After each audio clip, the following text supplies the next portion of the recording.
Hi, my name is Jeff Herman. I'm an attorney with Herman Law, and I'm going to be talking today about childhood sexual abuse cases, specifically something referred to as the CVA, which is a Child Victims Act.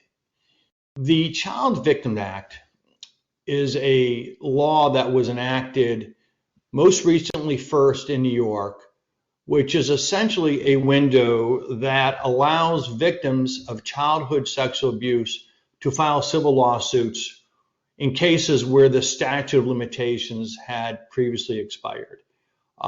New York was the first state to do this most recently. Other states have followed. So the first question I just want to talk about is the issue of what is the CVA? So essentially, the CVA is this window legislation that we refer to. And every state did it a little bit differently, but the way it works is that in New York, for example, the previous statute of limitations for a civil childhood sexual abuse case was 5 years after the child turned 18, or they had until they turned 23 years old to file a civil lawsuit. So in 2019, the New York legislature changed that in two ways. The first way, they said, okay, if you're still under 23, you now have until you turn 55 years old to file a civil lawsuit. But if you're already over 23, regardless of your age, regardless of how long it happened ago, regardless of whether or not the perpetrator is even alive, if you're suing an institution, you can file a civil lawsuit. And it was originally a 1 year window. It's been extended for another year. And so for 2 years, starting August 14th, 2019, any person in New York who was sexually abused as a child can file a civil lawsuit against the perpetrator if they're alive and against the institution for negligence as appropriate. That's what's called the window legislation. Following New York, New Jersey passed a 2 year window, California passed a 3 year window. Other states such as North Carolina, Arizona, Washington, D.C. have also passed windows. And so in these states, if the window is still open, a victim can file a civil lawsuit. Typically, these cases that we file are against the institutions. And so common institutions where we see a lot of these cases is the Catholic Church, schools, public schools, private schools, youth organizations, anywhere there's an organization, unfortunately, that was dealing with kids potentially and likely has kids that were being sexually abused. And that's because that's where the predators go. It's why do you find bank robbers in banks? Because that's where the money is. And so we find predators in institutions that are youth serving organizations. And so with the Me Too movement and with this sort of social awareness, there has been these windows that have opened up. We expect that some windows will continue to open up in other states, opening up potentially expired civil lawsuits for sex abuse to be filed in those states. Now, every state has a different state constitution. So the question is whether or not these windows are constitutional really is a state by state examination. In some states, it may be necessary to have actually a constitutional amendment to create the window. But so far, the states that have enacted them, they are all have been found to be constitutional. New York CVA was challenged and the challenge was unsuccessful. Okay, so we have all these childhood sexual abuse cases, and what I want to address is what's unique about these cases. And if you're going to get into this area, it's really important to understand what separates these cases and these clients in particular from other types of clients. And of course, by the very nature, you're dealing with victims of childhood sexual abuse. The first important principle to understand about these cases is that 90% of all victims of childhood sexual abuse were abused by somebody they know. It's typically not the stranger. It's rarely a stranger. When I grew up, we learned stranger danger. While strangers can be dangerous, that's not statistically the problem and what we deal with in these cases. And so what happens is kids who are abused are usually groomed. And grooming is a term that refers to a process by which an adult predator will gain the trust of the victim and sometimes the victim's family. Gifts, gift giving, spending private time with the victim, giving them alcohol, giving them drugs, talking about sexual things.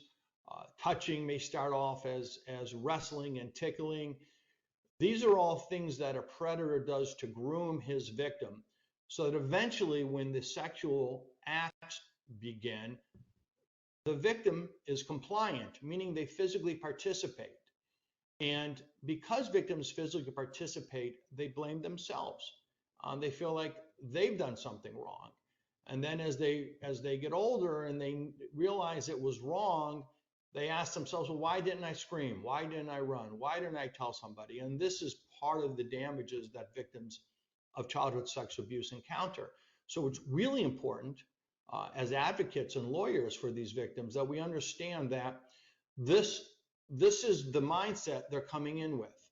Now, because these are window cases, meaning that these cases have expired previously with the state statute of limitations, these victims haven't thought about getting justice or having an ability to get justice. So for decades, they've been trying not to think about these things. And all of a sudden the law changes. All they can do is hear about the new CVA, childhood sexual abuse cases, and the news. That's a trigger often for victims. And it's a trigger because many victims suffer from post-traumatic stress disorder. The trauma of being sexually abused often causes PTSD or PTSD symptoms. And so the mere thinking about a child being sexually abused can be a trigger for a victim. Knowing this, then we have to be prepared when that client makes the first phone call or sends an email to us, because when we have that first conversation, that is likely a trigger for them. And so they're having this conversation, maybe talking about being sexually abused to somebody for the first time in their life. And because they might have PTSD, they're feeling some of the same things that they felt when they were being molested. They're going through the stress response. Stress response people know as flight or fight. There's a third category of the stress response, which is freeze, which is what happens to most victims, is they freeze. And they go through all the typical stress responses. The brain releases adrenaline, the mind races, the heart pounds, the breathing increases, pupils dilate, and a person gets sweaty. These are all these physiological changes that take place to prepare humans for the trauma and the stress that's taking place at that time. But what PTSD is a reliving of that trauma, that stress after a trigger. So when the client calls us, they may be feeling all those things, that stress response, while they're on the phone call. So it's really important to understand that, because our job, I believe, as lawyers in these cases, is to help victims heal. And we do that by giving them a voice, but it has to be received in a way that is helping victims. And so I've had calls from clients who've told me they've had bad experiences with lawyers who don't handle these cases, and they make the phone call and they're telling this horrible story, and the response of the lawyer was, well, why didn't you run, or why didn't you scream?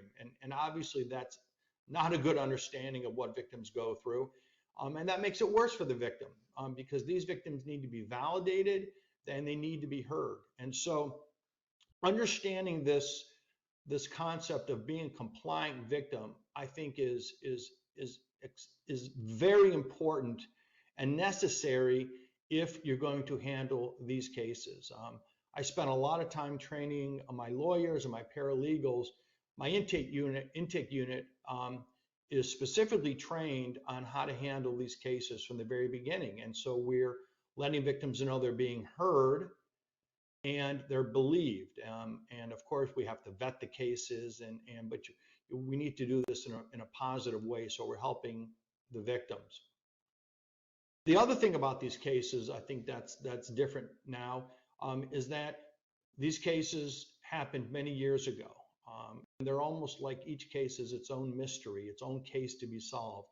I have my own in-house investigators, which now are trained. They're former sex crime investigators, and they go out and we investigate these cases. And I think that's important because we have to put these cases together with corroborating evidence, with testimony. There's often challenges of getting evidence in because the witnesses may have died, and so we're dealing with hearsay and hearsay exceptions, and they're interesting cases, but it is solving a mystery and using the tools we have as lawyers to help kind of put these cases together and get them ready for trial. And then the final point I want to mention about what's unique about handling these cases is that throughout the case, it's not just the beginning where we have to make sure we're empowering victims. It's throughout the case, and including and especially in the discovery process when our client's going to be deposed. And I think it's best to deal with this guilt and this shame and this issue of blaming themselves head on. And we have to help our clients understand that it's not their fault, that we understand how difficult it may be to talk about, and reminding them that they were groomed. And so they may feel like they've done something wrong, but they haven't. And you can't repeat that enough. And so these cases are out there now. Windows will continue, I think, to open up in different states. The New York window closes this August 14th. So if you have cases, you need to make sure they're investigated now, or get a lawyer who knows how to investigate them and move these along, because these clients rely on us, and they come into this process not trusting people because they were sexually abused. And so we want to make sure we earn their trust and do right by them. And when we do that, it's very rewarding. And we hear all the time from clients who share with us how this process, it doesn't heal them. There's no snap of the fingers that someone's going to be healed, but it's a process. And I think the civil lawsuit can be an important milestone on the journey of healing. So thank you, everybody. And if you have any questions, I'm always around and happy to talk to people about these cases. We do these cases across the country at my firm. I've scaled up to do these cases on a much bigger level. I've been doing them for over 20 years, but we were able to scale up now over the last couple of years, so that I have a dozen lawyers, a dozen investigators, and dozens of paralegals who, that's all that we do at Herman Law is represent victims of sexual abuse across the country. So thank you for your time, and good luck to everybody.